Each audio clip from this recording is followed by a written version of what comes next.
Hi! இன்னைக்கு சின்ன வெங்காயம் வச்சு ஒரு சட்னி தாங்க பார்க்க போறோம். சூப்பரான டேஸ்ட்ல இருக்குங்க. இப்ப சின்ன வெங்காயம் சீசனும் கூட. எனக்கு பக்கத்துல ஒரு தோட்டத்துல இருந்து என்னோட ஃப்ரெண்ட் வந்து நெறைய வெங்காயம் குடுத்தாங்க.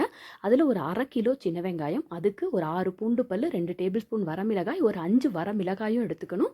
வெந்தயம் ஒரு 1/2 டீஸ்பூன், ஒரு நெல்லிக்காய் சைஸ் புளி. இது வந்து தாளிக்கிறதுக்கு. கடுகு, உளுந்தம் பருப்பு, பெருங்காயம், கருவேப்பிலை, 2 வரமிளகாய். இப்ப அந்த புளிய வந்து ஊற வச்சுக்கலாம். இப்போ 2, 3 டேபிள் ஸ்பூன் ஆயில் விட்டுட்டு, அதுல வெந்தயம் போட்டுட்டு, இந்த 1/2 கிலோ வெங்காயத்தையுமே நம்ம அதில போட்டுறணும். பூண்டு பல்லையும் அதிலேயே போட்டுறணும்.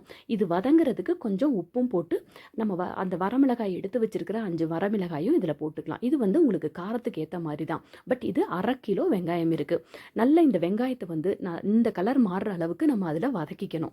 அதுதான் இதில வந்து ஒரு டிஃப்ரெண்ட்ங்க. நார்மலா நம்ம சின்ன வெங்காய சட்னி வந்து நம்ம அப்படியே அரைச்சு செய்வோம். இது வதக்கிட்டு அரைச்சு வச்சுட்டு, இப்ப நம்ம ஒரு 3 டேபிள் ஸ்பூன் நல்லெண்ணெய் விட்டு, அதில கடுகு, உளுந்தம் பருப்பு, அந்த 2 வரமிளகாய கிள்ளி போட்டு, கருவேப்பிலை, பெருங்காயம் போட்டுட்டு, அரைச்சதையும் நம்ம இதில போட்டு, புளி எடுத்து வச்சிருந்தோம்லங்க, கரைச்சு அந்த மிக்ஸியையும் அதிலேயே கழுவி இதில ஊத்திக்கலாம். இந்த ஸ்டேஜ்ல நம்ம ரொம்ப நாள் வச்சுக்க போறோம் அப்படின்னா, இல்ல வெளியில யாருக்காவது நம்ம குடுக்க போறோம், அவங்க வச்சுக்கிறாங்கன்னா, புளிய நீங்க வதக்குறதிலேயே போட்டு அரைச்சிடலாம், தண்ணியே ஊத்திக்காம.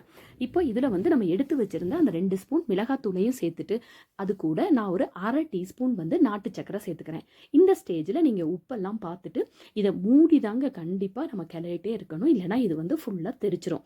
நல்ல எண்ணெய் பிரிஞ்சு வர்ற அளவுக்கு மூடி மூடி வேக வச்சு எடுத்தோம்னா, நமக்கு எந்த அளவுக்கு அந்த திக்னஸ் வேணுமோ, அந்த அளவுக்கு நம்ம அத கிளறிட்டே இருந்து எடுத்துக்கிட்டோம்னா, மொத நாள விட செகண்ட் டே செம சூப்பரா இருக்குங்க. கண்டிப்பா இந்த டிஃபரண்டான வெங்காய சட்னிய ட்ரை பண்ணி பாருங்க. உங்களுக்கும் பிடிக்கும். உங்க ஃப்ரெண்ட்ஸ்க்கும் அதுக்கப்புறம் இத ஷேர் பண்ணுவீங்க பாருங்க. Thank you.